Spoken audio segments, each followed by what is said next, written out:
నేనంతే, నాకేది గుర్తుండదు, నాకు మెమరీ పవర్ లేదు. మెమరీ పవర్ అందరికీ ఉంటుందండి. మెమరీ పవర్ దేవుడు అందరికీ ఇస్తాడా ఇవ్వడండి? ఏమండి, కళ్ళు మూసుకొని మీ అమ్మను ఒకసారి గుర్తు తెచ్చుకోను, ఏమొస్తారు నాకు గుర్తురాడు అంటాడండి ఎవడన్నా? ఇక్కడ మా అమ్మ ఫోటో ఏదో సార్ మర్చిపోయింది సార్, నేను గుర్తులేదు, ఇంటికి పోయి చూసి వస్తా అంటాడండి ఎవడన్నా? అలా అన్నారంటే అప్పుడు ఒప్పుకుంటా నేను. ఇక్కడ కూర్చొని కూడా మన ఇంటిని మనం మొత్తం స్కాన్ చేయగలమా లేదా?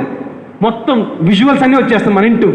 అంతెందుకు, రోజు మనం తిరిగే రోడ్డు ఇక్కడ మొదలుకుంటే ఇంటి వరకు ఎక్కడ మలుపు ఉంది, ఎక్కడ స్పీడ్ బ్రేకర్ ఉంది, ఎక్కడ గొంతు ఉంది, ఎక్కడ షాప్ ఉంటుంది, అవునా కదా, ఎక్కడ చెట్లు ఉంటాయి, ఇవన్నీ మనకు తెలుసా లేదండి? ఏమండి, పుట్టిన దగ్గర ఎన్ని ఫొటోస్ తీస్తుందండి ఈ కళ్ళు. ఎంత మెమరీ అండి దీనికి. ఆఫ్టర్ ఇన్ని విషయాలు గుర్తుందా నీకు? చదువు గుర్తుండదని నువ్వు ఎందుకు అనుకుంటున్నావు? నేను చెప్పనా, నువ్వు కాన్సన్ట్రేట్ చేయట్లేదు అంతే. చేసిన రోజున చదువు ఖచ్చితంగా గుర్తుంటుంది, అందులో అనుమానమే లేదు.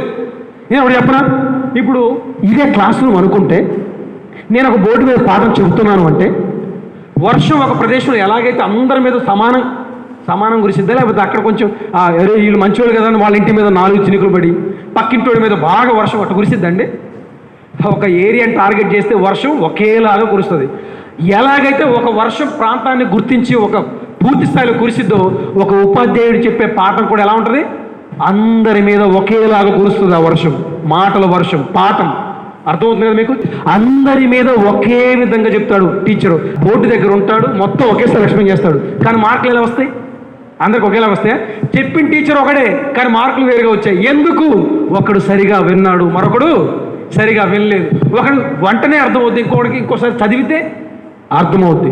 ఆ చదివితే అర్థమయ్యేవాడు ఏం చేయాలంటే ఇంటికి వెళ్ళి మళ్ళీ ఒకసారి బుక్స్ చూడాలి. ఏమండి, బోర్డు మీద విజువల్స్ ఉంది, ఆడియో ఉంది. నేను మాట్లాడుతున్నాను, బోర్డు మీద రాస్తాను. విజువల్ ఆడియో రెండు కలిస్తే మెమరీ పవర్కి ఎక్కువగా రీచ్ అవుతుందండి, బాగా రీచ్ అవుతుంది. ఎందుకో చెప్పనా, సినిమా థియేటర్ అనుకుందాం. ఇప్పుడు మనం ఒక బాహుబలి సినిమా మనం చూసామనుకుందాం.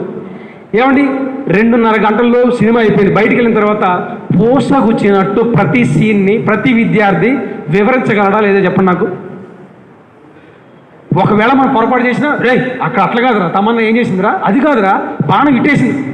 ఒకవేళ ఎవరైనా తప్పు చెప్పినా కానీ, మరి ఆ సీన్లో ఇది కాదురా, ఇదిరా చెప్తా లేదు.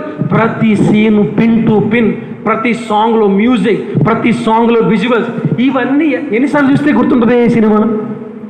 ఒక్కసారికి సినిమా మొత్తం రికార్డ్ అయిపోయింది బ్రెయిన్లో. టీచర్ వచ్చి రే లిజన్ రా, రీడ్రా ప్రాక్టీస్. అబ్బే, ఇక్కడ నీకు సినిమా థియేటర్లో అంత కాన్సన్ట్రేషన్ ఏం తెలుసా? నీ నరం బాడీలో ఉన్న ప్రతి సెల్ ఎక్కడ కాన్సన్ట్రేట్ అయింది? స్క్రీన్ మీద మాత్రమే కాన్సన్ట్రేట్ అయింది. కనుకనే అది అంత బాగా నీకు గుర్తుంది. పొరపాటున నీ ముందు లేస్తే భలే నిలబడ్డా అంటావా, రే కూర్చో అంటావా లేదా? సినిమా థియేటర్ అయితే క్లాసులో అట్లా ఉంటుందండి. ఒకటి ముందు నిలబడ్డానికి అబ్బా భలే అడ్డొచ్చిన రవి కానీ ఇటు వచ్చేటాడు, అవునా కదా, భలే అడ్డొచ్చిన రవి కొద్దిసేపు ఉంటే బాగు అనుకుంటారు క్లాసులో. ఈ ఆలోచన విధానం మారితే ప్రతి స్టూడెంట్కి మెమరీ పవర్ పెరుగుద్ది. ఖచ్చితంగా నువ్వు ఎగ్జామ్స్ బాగా రాయగలవు.